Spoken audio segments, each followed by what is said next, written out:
food waste isu yang tidak terlalu banyak didiskusikan ya dibandingkan isu sampah-sampah lainnya. Padahal sebenarnya kalau kita mungkin banyak yang belum tahu, Indonesia itu adalah negara pembuang sampah makanan terbesar kedua di dunia. Jadi nomor satunya itu Arab Saudi, dan kita bahkan lebih tinggi dibandingkan Amerika ya. Amerika ada di posisi 3, kita di posisi kedua. Kalau di rata-rata satu orang itu bisa sampai ngebuang 300 kilo makanan per orang tiap tahunnya. Jadi saya, Mbak Anti dan teman-teman nih satu-satu kita tuh ngebuang 300 kilo makanan tiap tahunnya kalau di rata-rata. Jadi bayangkan betapa masifnya kalau dikalikan dengan berapa sekarang orang Indonesia, 235 jutaan kalau nggak salah ya. Gitu. Jadi isunya sebenarnya sangat serius, tapi banyak dari kita yang belum sadar akan isu ini. Kenapa sih kita harus peduli sama food waste? Emang dampaknya apa? Jadi yang pertama, kalau saya beli nasi pecel gitu ya, katakan harganya 10.000. Terus nasi pecelnya kita buang. Itu kan berarti kita juga buang ya uang sejumlah 10.000 itu. Nah, tapi yang sebenarnya lebih mengkhawatirkan, kerugian ekonomi kita bukan cuma 10.000 itu. Karena sebenarnya kita juga ngebuang semua resources, semua sumber daya yang kita pakai untuk memproduksi makanan itu, untuk mengantarkan makanan itu, dan untuk masak makanan itu sampai makanannya tersaji. Jadi termasuk kerugiannya adalah apa sih namanya, tanah, air, pupuk, benih, terus labor, terus BBM yang dipakai untuk transport, untuk masak, dan lain sebagainya. Itu semua otomatis terbuang, ikut terbuang, begitu kita juga ngebuang makanannya. Itu kalau secara ekonomi ya. Nah, dari segi lingkungannya, nah food waste ini juga kalau dia tertumpuk di TPA atau di landfill, dia gas metana. Metana ini sendiri gas yang 23 kali lebih berbahaya dari karbon dioksida, dan dia ikut berkontribusi ke global warming. Jadi kalau dihitung secara global, 6-7% dari emisi karbon di seluruh dunia itu datangnya dari food waste. Jadi 7% itu sebenarnya angka yang sangat besar ya sebenarnya, yang sebenarnya bisa kita kurangin. Nah, tapi yang ketiga nih, yang menurut saya paling menyesakkan adalah karena sebenarnya di satu sisi dampak sosialnya 19,4 juta orang Indonesia itu masih kelaparan, masih harus berjuang untuk dapat makan, masih harus tidur dengan perut lapar sehari-hari setiap harinya.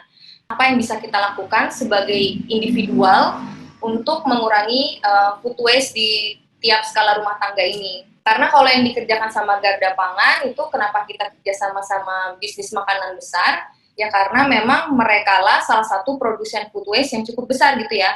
Jadi mereka produce food waste in daily basis setiap hari dalam skala besar dan continue. Nah, tapi kalau di skala individual sebenarnya kita juga menghasilkan food waste, dan bayangkan kalau jumlah itu dikalikan dengan jumlah orang di Indonesia, jadi sebenarnya angkanya juga cukup besar. Jadi jangan pernah underestimate effort dari individual, karena sebenarnya semua effort itu berarti. Nah, mungkin ada sedikit guidance ya dalam mengurangi sampah makanan ini, kita sebutnya food recovery hierarchy kalau bahasa kerennya, tapi intinya ini adalah prioritas cara penanganan makanan supaya tidak berakhir di TPA atau di landfill. Jadi yang prioritas paling atas tuh yang di atas nih, dan makin ke bawah di ujungnya tuh adalah landfill atau TPA. Jadi goalnya adalah justru mengurangi food waste sampai ke TPA. Jadi sebisa mungkin zero waste yang ke landfill gitu. Dan sebenarnya mungkin ini kelihatannya fancy, tapi prinsip dasarnya sebenarnya sangat sederhana. Jadi yang pertama, yang kalau bisa teman-teman lihat, yang paling atas tuh reduce wasted food. Jadi kalau bisa ya nggak ada food waste sama sekali gitu. Jadi emang kita reduce dari awal.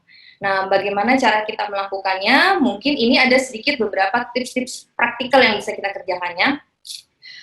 Yang pertama nih, meal prep. Mungkin yang belum familiar, meal prep atau meal preparation itu intinya adalah kita sudah mempersiapkan kita mau makan apa nih selama beberapa waktu ke depan. Misalnya seminggu ke depan, atau kalau saya biasanya 3-4 hari ke depan gitu.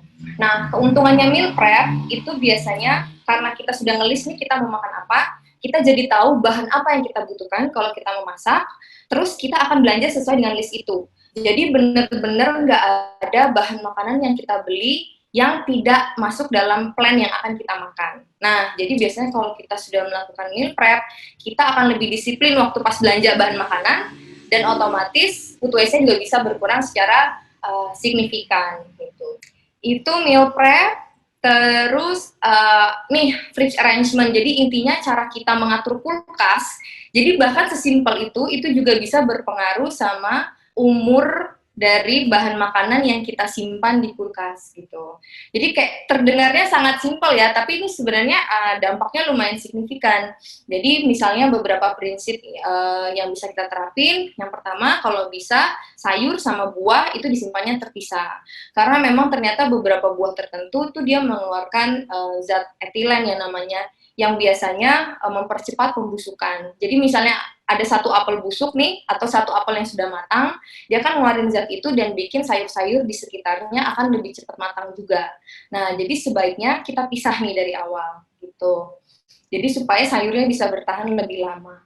Terus kemudian yang kedua, kalau kita mau nyusun makanan di kulkas, kalau bisa dengan teratur ya, dengan rapi, terapkan sistem FIFO ya. FIFO itu first in, first out. Jadi kalau bisa barang-barang yang kita beli lebih awal ya kita konsumsi lebih awal juga. Terus leftover, jadi kalau misalnya kita makan terus ternyata ada kelebihan makanannya gitu ya, jangan buru-buru dibuang. Kita bisa disimpan lagi untuk kita makan next time. Jadi tinggal ditaruh aja di Tupperware, pokoknya kontainer makanan, terus kita simpan di kulkas. Kalau bisa kita labelin, jadi supaya kita benar-benar, oh ternyata saya masih ada leftover nih di kulkas gitu, dan taruhnya di bagian depan, jadi kita bisa lihat langsung gitu.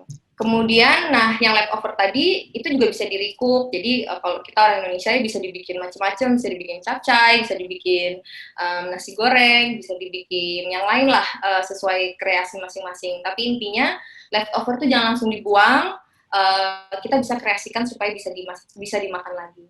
Terus ini simpel tapi kita harus lebih aware lagi sama expiration date atau tanggal kadaluarsa ya.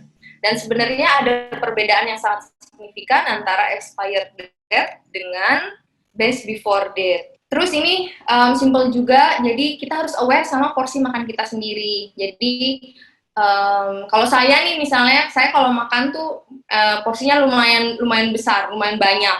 Tapi saya juga tahu ada beberapa dari teman-teman yang kalau makan tuh makannya dikit gitu porsinya.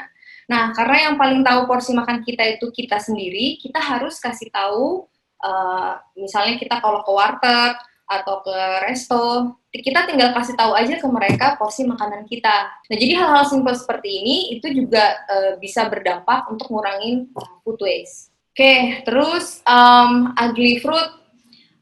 Ugly fruit ini terminologi untuk menggambarkan, nggak harus fruit ya sebenarnya, ugly produce, jadi bisa ada buah, bisa ada sayur, yang mungkin secara tampilan estetikanya sudah nggak cantik lagi. Mungkin kalau teman-teman pernah lihat buah yang bentuknya udah agak aneh-aneh, atau keriput, atau sudah mulai bintik-bintik hitam. Nah, kalau bisa jangan buru-buru dibuang gitu. Cepet aja. Jadi shop smart ini intinya belanja dengan lebih mindful gitu.